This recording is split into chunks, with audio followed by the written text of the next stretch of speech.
మీ మోకాల నొప్పులకు ఎటువంటి సర్జరీ లేకుండా ఎపియాన్ పెయిన్ క్లినిక్ అందిస్తున్న అత్యాధునిక చికిత్స. చాలామంది నాకు చాలా రెగ్యులర్ ఆల్కహాలిక్స్ ఎక్కువ తాగేస్తారు. వాళ్ళు మంచిగా హాయిగా హ్యాపీగా ఉంటారు. అసలు ఏమీ చేయకుండా అన్ని రూల్స్ పాటించేవాడు సడన్లీ 45 ఇయర్స్కి అరే నిన్నే తెలిసింది క్యాన్సర్ అట అని. అసలు ఇది అంటే అసలు మ్యాప్ చేసే పరిస్థితుల్లో ఉన్నామా మనం? అంటారు చూడండి, తాగిన వాళ్ళందరూ చెడ్డోళ్ళని, వాళ్ళు పోతారని మనం అనగలుగుతున్నామా కాన్ఫిడెంట్గా టుడే? సో తాగిన వాళ్ళని చెడ్డగా అనుకోకూడదు. ఎక్కువగా తాగిన వాళ్ళు ప్రాబ్లం చెడ్డగా అనుకోవచ్చు. You know people are drinking socially అంటాం కదా మనము, ఆర్ రికమెండెడ్ డ్రింక్స్. రికమెండెడ్ గురించి అందరికి తెలుసు. రెండు you right, 2 pegs 45 ml, 60 ml కాదు, అది చేంజ్ వచ్చింది కొత్తగా. 90 ml total 90 ml per day. For women, I'm very sorry to say, only 45 ml. No, I don't. I'll give my facility to somebody else. I don't drink, so it's okay.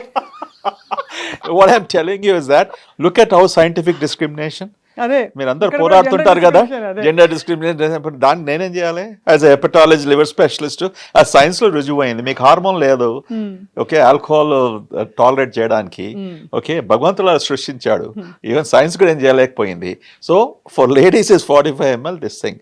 కానీ కొత్తగా వచ్చింది world health organization last year, American cancer society, ఇటువంటి అన్ని సంస్థలు కూడా you know no alcohol is best, all alcohol is bad. Is poison, toxic. All alcohol is bad. ఎందుకంటున్నారు వీళ్ళు? Alcohol can cause cancer. Now ఇటువంటిది వచ్చినప్పుడు we have to be very careful, where is the data coming. ఇప్పుడు coffee గురించి అన్నారు కదా, 1970s లో coffee is good, 80s లో కాఫీ ఈజ్ బ్యాడ్, 1990s లో మళ్ళీ కాఫీ ఈజ్ గుడ్, 2000 లో కాఫీ ఈజ్ బ్యాడ్. ఇప్పుడు ఏమంటున్నారు? Coffee is the best anti oxidant. ప్రపంచంలో లేని యాంటీ ఆక్సిడెంట్ నువ్వు ఫ్రూట్స్ కానీ, బ్లూబెర్రీస్ కానీ, టమాటోస్ కానీ, అనార్ కానీ ఏది అనుకున్నా కూడా the highest anti oxidant property is in caffeine in coffee, which is very true. You know, caffeine has been proven to the extent of even preventing liver cancers in both men and women too. And this is amazing. It's amazing. It's amazing. You see, these things of, we have to take it, there's an English phrase, some of these things we have to take with a grain of salt అంటాం కదా మనం. అదే. So ఇటువంటి research publish చేసినప్పటికీ కొద్దిగా మనం ఆలోచించి, okay, time తీసుకొని, and some of these things can change in the future, you know, but do everything in moderation. Life's principle is, ఇప్పుడు కొంతమంది ప్రతిరోజు యోగా చేయండి, ప్రతిరోజు మెడిటేషన్ చేయండి, బోర్ అయిపోతుంది సార్ లైఫ్. దాంతోనే సగం అంటే యోగా వాళ్ళు పాపం నన్ను ఏమన్నా అనుకుంటారు కదా సార్. ప్రతిరోజు నువ్వు కళ్ళు మూసుకొని కాళ్ళు ముడుచుకొని ఒక దగ్గర గంటలు కూర్చోమంటే పని ఏం చేస్తారు? ఓకే, ఇప్పుడు అందరూ 1.4 billion పీపుల్ 140 crores కూర్చొని కేవలం ఉదయం సాయంత్రం గంటల తరబడి మెడిటేషన్ కూర్చున్నప్పుడు ఇప్పుడు మీ పని ఎవరు చేస్తారో నా పని ఎవరు చేస్తారు? So meditation should be A way of life. It should be a part of every minute of your living. Okay, is that right? Makes so much sense. See, mana yogis andaru, they have proven something called levitation antam, going up. మీరు నమ్ముతారా sir? I do.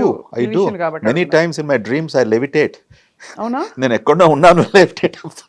No, this is the truth. This is no. No, never I drank to the point of any time levitating. Okay, please, I'll tell you. This is some type of a power, something in your inner soul, in your mind that gives you that power and strength that you are, you know, in a beyond different zone, in different arena and whatnot. So meditation, levitation, you know, and all of these things are something that comes from your inner core strength. Sorry, sir. So always, the reason I'm telling you, work while you are meditating and levitating. అదే అంతే కదా sir? అంతే, that's what it should be. Yeah. Coffee వల్ల acidity వస్తుందన్న పెద్ద doubt నాకు. Acidity అందరికీ వస్తుందా సార్, లేకపోతే కొందరికి పడకపోతేనే వస్తుందా? మంచి ప్రశ్న అడిగారు. కాఫీ ఇస్ బ్యాడ్ అనేసి, హార్ట్కు మంచిది కాదు అనేసి 1990s అన్నారు, 2000 అన్నారు. తప్పకుండా క్యాఫీన్ అనేది chemical, correct? It's a drug. Okay, and drugs have effect on the human body. So caffeine certainly stimulates the heart. Okay, heart rate ఎక్కువ కావచ్చు. అందట్లో కాదు. సో మేము ఏం చెప్తాం, if your heart is racing, దాని తర్వాత పాల్పిటేషన్స్ అంటాం, అంటే గుండె థర్ కొట్టుకోవడం. సో ఎవరికైతే అటువంటి ప్రాబ్లం ఉన్నప్పటికీ then don't take it or reduce it, okay.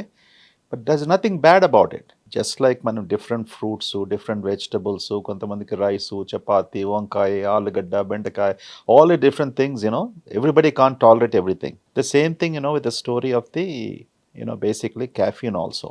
Acidity గురించి అడిగారు మీరు. What does caffeine do? Caffeine ఏం చేస్తుందంటే మన అన్నవాయం స్టమక్ మధ్యలో ఒక వాల్వ్ స్ఫింక్టర్ లాగా ఉంటుంది. caffeine stimulates that to open. So కింద యాసిడ్ ఉంటే పైకి వస్తుంది. కింద యాసిడ్ అనేది ఓపెన్ అయినప్పుడు ఏం చేస్తుంది, సాధారణంగా అది ఎప్పుడు ఓపెన్ కావాలి, మనం ఏమైనా బోన్ చేసినప్పటికీ త్రాగినప్పటికీ కిందకి పోవడానికి 6 seconds ఓపెన్ అవుతుంది. కానీ క్యాఫీన్ ఎక్కువగా కొంతమందికి లేకుండా పడరాకుంటే ఆ వాల్వ్ ఓపెన్ అయ్యి ఏమవుతుంది, అందులో కడుపులో ఉన్న acid things will come up, okay, they have a heartburn. అటువంటి సిచ్యువేషన్లో try to avoid, minimize or take another pill to control your heartburn if you like your coffee. It's as simple as that. మీరు హాయిగా మంచి పరిష్కారం చెప్పారు. మానేయమని చెప్తే అన్ని మానేసుకుని ఏం చూస్తే మూడు పూరీలు చూస్తే ముందు క్యాలరీస్ కనిపిస్తున్నాయి. హాయిగా భోజనం చేసి ఎన్ని రోజులు అయింది సార్ అనిపిస్తుంది చాలా మందికి because of all this. So sir, when ఈ యాసిడ్ రిఫ్లక్స్ అయినప్పుడు వాట్ ఎగ్జాక్ట్లీ ఈజ్ హ్యాపెనింగ్? మనకి ఎక్సెస్ యాసిడ్ లోపల ప్రొడ్యూస్ అయ్యి ఈ వాల్వ్ ఓపెన్ అయ్యి పైన ఫుడ్ లేక జస్ట్ కాఫీ లిక్విడ్ ఉండడం వల్ల అక్కడ కరోజన్ జరుగుతుందా ఇసాఫగల్ ట్యూబ్లో, or what else is happening? How do we understand? నేను ఈ విషయం చెప్తే మీరు షాక్ అవుతారు. సార్, 90 to 95% పేషెంట్స్కు there is no increase acid. Acid reflux, acid burning అంతా అనుకున్నప్పటికీ ప్రతిరోజు నేను పేషెంట్స్ చూసినప్పటికీ కూడా నాకు యాసిడ్ ఎక్కువ ఉంది కడుపులో, యాసిడ్ ఎక్కువ ఉంది కడుపులో. ఇటువంటి ఎక్స్పెరిమెంట్స్ 90, 60లో, 70లో ఇదంతా పాత ముచ్చట. ఇదంతా మంచిగా సక్రమంగా బ్రహ్మాండంగా రీసెర్చ్ చేసి ప్రూవ్ చేశారు, ఓకే. ప్రాబ్లం ఎక్కడ అవుతుందంటే ఈ వాల్వ్ అని చెప్పాను కదా ఇంత క్రితం. అవును. That valve, if it is not normally functioning well, if it is abnormally functioning, ఒకటి డైట్ గురించి చెప్పాం, క్యాఫీన్ స్టిమ్యులేట్స్, అలాగే బాగా రిచ్ ఫుడ్ తిన్నప్పటికీ, ఫ్యాటీ ఫుడ్ తిన్నప్పటికీ, ఎక్కువగా కొంతమందికి స్పైసెస్తో అది వాల్వ్ ఓపెన్ అయినప్పటికీ normal acid only will come up, which is causes that burn. Alcohol ఒకటి ఆల్సో రిలాక్సెస్, సమ్టైమ్స్ కొన్ని మెడికేషన్స్, anti-inflammatory medications అంటాం. So what we have proven 30 years back is inappropriate opening of the valve is the biggest culprit. Right. ఎక్కువగా acid acid ఉండేది అసలు తప్పవని. ఎక్కువగా acid we don't do it. అంటే acidic body వీళ్ళది, alkaline body వీళ్ళది, ఇవన్నీ కొంచెం న్యూట్రిషనిస్టులు, కొంచెం డాక్టర్లు కాని వాళ్ళు కొంచెం ఇవి తెలిసిన వాళ్ళు అదొకటి చెప్తూ ఒళ్ళు వేడి చేసేస్తుంది ఇది ఒకటి చెప్తారు. అసలు వేడి చేయడం అనే కాన్సెప్ట్ అలోపతి అదే క్లినికల్ మెడిసిన్ లో ఉందా? నేను అమెరికాలో ఉన్నప్పుడు అన్నేళ్లకు ఇండియన్ పేషెంట్స్ ఏమన్నా అప్పుడప్పుడు వస్తే నేను అమ్మ బాబాయ్ అనుకునేది. I tell you why. మన ఇండియన్ పేషెంట్స్లో ఒక కామన్ సిమ్టమ్ ఉంది, డాక్టర్ గారు నాకు అసిడిటీ వచ్చేసి, గ్యాస్ వచ్చేసి, నా ఒళ్ళంతా నొప్పులండి, తలకాయ అంతా బద్దలండి, గ్యాస్ వెనకకు పోతుందండి, గ్యాస్ కాల్లో వస్తుందండి